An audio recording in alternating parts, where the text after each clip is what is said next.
Solemos pensar en el conocimiento como una escalera, ¿no? Algo que nos lleva hacia arriba, a mejorar, a ser más sabios, a tener una vida más plena. Claro, es la idea habitual. Pero, ¿y si resulta que para algunas mentes, mentes muy brillantes, esa misma escalera no llevaba hacia arriba, sino, bueno, hacia abajo? Hacia un abismo. Es una imagen fuerte, sí. Y es justo la paradoja que queremos explorar hoy. Cómo esa búsqueda, esa persecución incansable de la verdad, de entenderlo todo, pudo convertirse para algunos filósofos clave en una fuerza, pues, autodestructiva. Exacto. Y no hablamos de un simple fracaso personal, o de debilidad, sino de algo que parece nacer de la propia filosofía, de la razón llevada quizá a un extremo peligroso, como si la razón pudiera, en cierto modo, devorar la vida. Justo eso. Y para esta exploración nos vamos a apoyar en reflexiones sobre figuras centrales, como las que se analizan en textos tipo El abismo del conocimiento. Hablaremos de nombres potentes: Schopenhauer, Nietzsche, Mailander, e incluso veremos cómo otros, como Freud desde la psicología, o Deleuze, más cercano a nosotros, pues también encajan aquí, ¿no? En esta trama compleja. El reto hoy es intentar entender eso. ¿Cómo puede ser que el deseo de comprender, de ser lúcido, acabe generando, no sé, no liberación, sino casi una implosión? ¿Qué encontraron? ¿Qué verdades vieron que les resultaron, bueno, insoportables? Pues sí, vamos a meternos de lleno. La idea principal que parece flotar en las fuentes es esa, que conocer más no siempre te hace libre o feliz. Para estas personas, al menos, el viaje intelectual les descubrió cosas de la existencia, pues muy desoladoras. Y un matiz importante, creo, es que, según se interpreta, ellos no buscaban el dolor, ni la autodestrucción como meta. No, claro. Más bien parece una consecuencia casi lógica, aunque trágica, de seguir su razonamiento hasta el final, sin trampas, sin mirar para otro lado ante lo que iban encontrando. Empecemos por Schopenhauer, si te parece. El gran pesimista, ¿no? Se dice siempre. El arquetipo, sí. Su objetivo, él lo decía, no era ser feliz, era entender. Entender la realidad última. ¿Y qué entendió? Porque su fama le precede. Pues entendió algo bastante sombrío, la verdad. Su gran idea es que el mundo no se mueve por la razón, ni por Dios, ni nada parecido. Lo mueve una fuerza ciega, irracional, insaciable. La voluntad. ¿La voluntad? Sí, como una energía vital, pero sin propósito, que nos empuja a desear, a luchar, a vivir, sin un porqué racional de fondo. Entiendo. ¿Y si esa voluntad ciega es la base de todo? ¿Qué significa eso para nosotros, para nuestra vida? Suena bastante mal. Pues las consecuencias son directas y un poco demoledoras, sí. Si estamos dominados por esa voluntad que nunca se sacia, la vida, según Schopenhauer, es un péndulo. Oscila entre el dolor de querer algo y no tenerlo, y el aburrimiento, el tedio, que llega cuando por fin lo consigues y ya no sabes qué desear. La felicidad duradera, pues es una quimera. Vaya panorama, desde luego. Entonces, el conocimiento, saber esto, no te da una salida, sino que te muestra la trampa en la que estás metido. Exacto. ¿Y cómo encaja aquí su idea de mejora? Si todo es sufrir, ¿qué propone él? Pues ahí está justo el kit de la cuestión, la conexión con nuestro tema.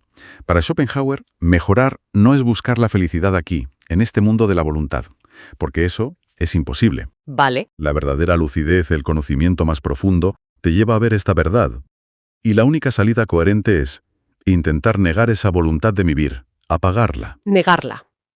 ¿Cómo? Mediante la ascesis, renunciar a los deseos, la contemplación, buscar la quietud, anular el yo, digamos, para escapar de ese ciclo de deseo y aburrimiento. O sea que el conocimiento profundo, para él, no fue una herramienta para vivir mejor, sino la prueba definitiva de que vivir mejor, en el sentido de ser feliz aquí, era imposible. Justo. El conocimiento le dio la base intelectual para la desesperación y para retirarse de la vida, en cierto modo. Es fascinante y terrible. Exactamente. El conocimiento se convierte en el pilar filosófico para negar la vida. No es la ignorancia lo que le lleva al pesimismo, sino justo lo contrario, su intento radical de comprender. Vale, sí, Schopenhauer nos deja en esa melancolía profunda basada en la realidad misma. Nietzsche pega un salto mortal, ¿no? Con eso de la muerte de Dios. ¿Cómo se relaciona eso con nuestro hilo? La muerte de Dios de Nietzsche es una bomba. Es una metáfora, claro, no literal. Sí. Significa que se acabó la creencia en un orden superior, en un Dios que le da sentido a todo desde fuera. Y si Dios muere, los valores tradicionales, la moral basada en él, pues se quedan sin fundamento. Nos quedamos sin el paraguas, por así decirlo. Y ante ese vacío, su idea de mejora es radicalmente distinta a la de Schopenhauer, ¿verdad? Nada de negar la voluntad. Todo lo contrario. Nietzsche odiaba ese pesimismo resignado. Frente a la muerte de Dios, él propone al Übermensch, el superhombre o suprahumano. Ajá. No es negar la vida, es afirmarla con toda su fuerza. Es el individuo capaz de ir más allá de la moral de rebaño, de asumir que no hay un sentido dado y de crear sus propios valores. Afirmar la vida incluso con su eterno retorno. Suena liberador, sí, pero a la vez, qué responsabilidad. Crear tus propios valores, sin red. ¿No es esa libertad precisamente la carga que pudo ser demasiado? Ahí está el meollo. Y la posible conexión con su final.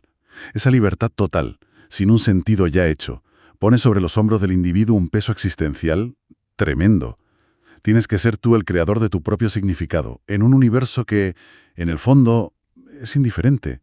Exige una fortaleza casi sobrehumana. Y claro, mucha gente conecta esa tensión filosófica tan bestia con su famoso colapso mental en Turín, ¿no? Se ve como una consecuencia de ir demasiado lejos en esa búsqueda de una verdad sin consuelo. Es una interpretación muy habitual, sí. No es un diagnóstico médico, obviamente, pero se ve una especie de coherencia trágica entre lo radical de su pensamiento y su propia fragilidad psíquica. Ya. Esa voluntad de saber, de mirar al abismo de la falta de sentido que él mismo decía que era necesaria para superarse, parece que le pasó factura. A nivel personal fue devastador. Lo interesante es cómo esa búsqueda de una verdad superior, liberadora, pudo llevar a lo que algunos llaman locura sublime. Un conocimiento que no trajo paz, sino una tormenta. Es una inversión brutal. Pasamos de la renuncia de Schopenhauer tan razonada a la afirmación de Nietzsche tan potente, pero quizá insostenible. Y si hablamos de llevar la lógica hasta el final, hay una figura menos conocida pero aún más extrema, Philip Mainlander. Mainlander es un caso paradigmático en esto del conocimiento que lleva a la aniquilación. Muy influido por Schopenhauer, pero pensó que su maestro no había llegado hasta el final. ¿Cómo? Si Schopenhauer ya proponía negar la voluntad de vivir, ¿qué más quedaba?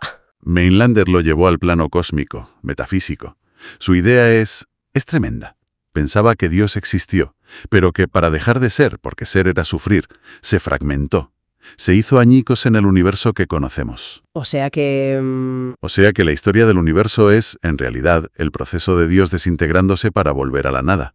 La existencia misma, cada vida, cada cosa, es parte de ese camino hacia la aniquilación total. Eso es, increíblemente oscuro. La existencia como un error, o peor, como un suicidio cósmico a cámara lenta. Entonces, ¿qué hacemos? ¿Cuál es la mejora, o lo correcto, según él, si todo va hacia la nada? Pues la conclusión lógica para él era acelerar el proceso. La aniquilación del ser, no solo la tuya, sino la de todos, se convierte en el objetivo. Es lo más moral, lo más coherente para liberar a la conciencia del sufrimiento de existir, una especie de redención a través de la extinción. Y esto no se quedó en teoría, ¿verdad? Su propia vida. No. Fue trágicamente coherente. El mismo día que le llegaron las copias impresas de su gran obra, La filosofía de la redención, Philip Mainlander se suicidó. Madre mía. Y se interpreta no como un acto de desesperación sin más, sino como la demostración final, práctica, de la verdad que él creía haber encontrado. Su conocimiento no solo le dio razones para la autodestrucción, sino que casi la convirtió en un deber lógico. Es quizá el ejemplo más puro de cómo el conocimiento, un cierto tipo de conocimiento lógico, puede argumentar a favor de la propia aniquilación. Es estremecedor, esa coherencia fatal. Hemos visto la filosofía pura llevándonos a estos sitios. Pero esta paradoja del conocimiento que duele aparece también cuando el objetivo es justo lo contrario, cuando se busca sanar. Pienso en Freud y el psicoanálisis. Parece que no cuadra. Es una pregunta muy buena porque Freud le da una vuelta interesante al tema. Su meta era curar, claro, Desarrollar un método, el psicoanálisis, para ir al inconsciente y, conociéndolo, aliviar el sufrimiento, las neurosis, la cura a través de la verdad interior. Suena totalmente opuesto a la autodestrucción, pero al bajar a esas profundidades del inconsciente, ¿qué se encontró? Pues lo que Freud escribió no era precisamente un jardín zen esperando a ser descubierto. Ya me imagino. Sacó a la luz un inconsciente lleno de pulsiones reprimidas, ¿no? Las sexuales, las agresivas, el famoso ello, conflictos constantes entre el yo, el ello, el superyo, traumas infantiles que dejan marca.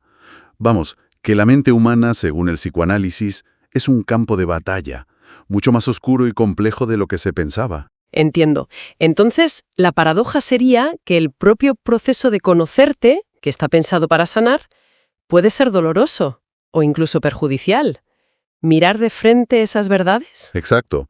Conocer de dónde vienen tus neurosis, desenterrar traumas, reconocer impulsos que no te gustan o que son inaceptables socialmente. Saber todo eso no te garantiza la felicidad, ni la liberación automática. A veces enfrentarte a lo que Freud llamaba la miseria psíquica puede ser demoledor. El conocimiento te da claridad, sí, pero la claridad puede ser sobre algo muy, muy duro de aceptar. Y además, en la vida de Freud hay una ironía ahí con la autodestrucción, aunque sea de otro tipo, ¿no? El hombre dedicado a entender la psique, incluidos los mecanismos autodestructivos. Sí, sí. Está esa parte personal que siempre se comenta. Por un lado, su trabajo obsesivo, una autoexigencia brutal que le consumía. Ajá. Pero sobre todo, su adicción tremenda a los puros. A pesar de los médicos, del dolor, fumaba más de 20 al día. Y eso le provocó un cáncer de boca terrible.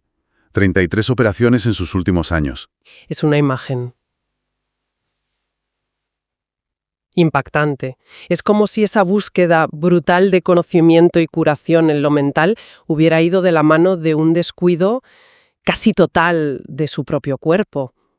Una forma de autodestrucción física, quizá en nombre de la mejora intelectual o de su obra. Es un ejemplo gráfico, sí, aunque diferente a los filósofos. Muestra cómo perseguir un tipo de conocimiento, o mejora, en su caso el psicoanálisis, curar a otros, puede convivir o incluso alimentar tendencias autodestructivas en otro plano. La energía puesta en la mente, dejando vulnerable al cuerpo quizá. Nos queda Gilles Deleuze, mucho más reciente. Él tiene una frase que parece resumir un poco todo esto. La filosofía entristece. ¿Cómo interpretamos eso aquí? Es una frase con miga. Hay que cogerla con cuidado. Deleuze también fue un filósofo de la afirmación, de la creación, ¿eh?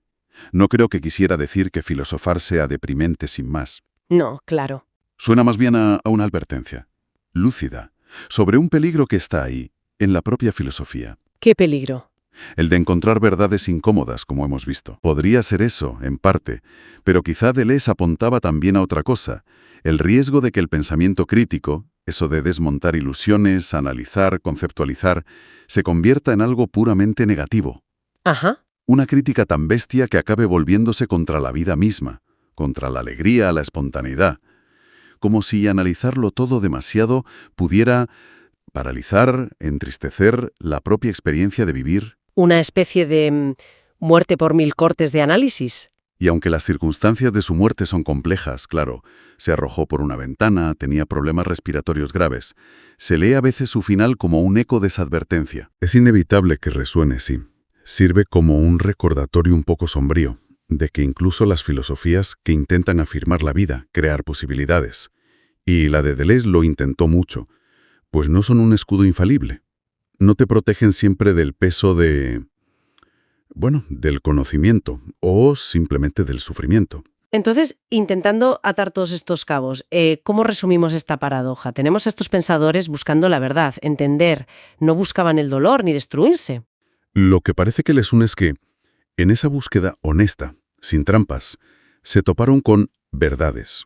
Verdades que, para ellos, con su forma de ser, con su psique, resultaron insoportables. Verdades sobre la realidad última como Schopenhauer o Mainlander. Exacto.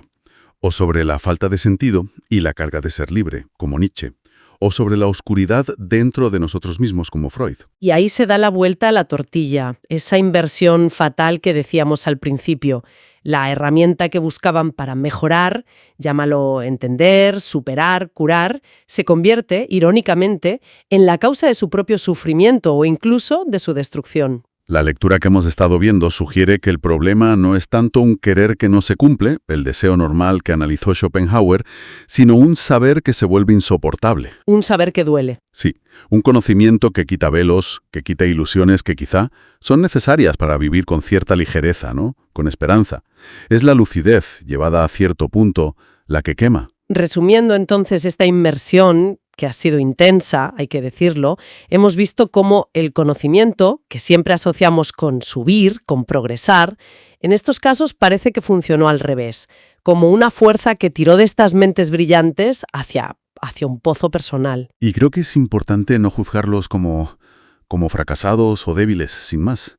La perspectiva que hemos explorado los ve más bien como navegantes de la lucidez, ¿no?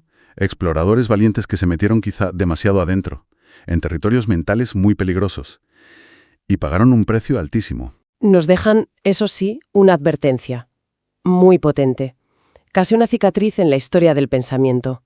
Como decía La Fuente, de forma muy gráfica. Hay verdades que no se pueden mirar de frente sin que arda el alma. Uf, se te queda grabada la frase. Desde luego. Te enfrenta a la idea de que buscar la verdad última sobre nosotros, sobre el universo, pues puede no ser un juego inocente. Puede tener costes enormes. Y quizá no todas las verdades son digeribles para nosotros, tal como somos. Y todo esto, claro, nos lleva a una pregunta final, algo en lo que seguir pensando, que quizá no tiene respuesta cerrada en las fuentes, pero que está ahí, flotando. ¿Tenemos un límite? ¿La mente humana tiene un tope? ¿Una cantidad o un tipo de verdad cruda que podemos asimilar sin rompernos? O, dándole la vuelta, ¿podría ser que no sea solo el qué conocemos, sino el cómo? ¿Importa la actitud, el método, el equilibrio con el resto de la vida? Al enfrentarnos a esas verdades que pueden ser devastadores, ¿se puede ser lúcido sin autodestruirse? ¿Hay una sabiduría que sepa cuándo parar o cómo integrar lo que encuentras sin que te consuma? Preguntas abiertas, claro, y quizás sin respuesta única. Pero solo plantearlas, viendo las vidas de estos pensadores, ya nos obliga a pensar en lo compleja y a veces peligrosa que es nuestra propia búsqueda de saber, de sentido. Una aventura con luces muy brillantes y a veces con sombras muy, muy profundas.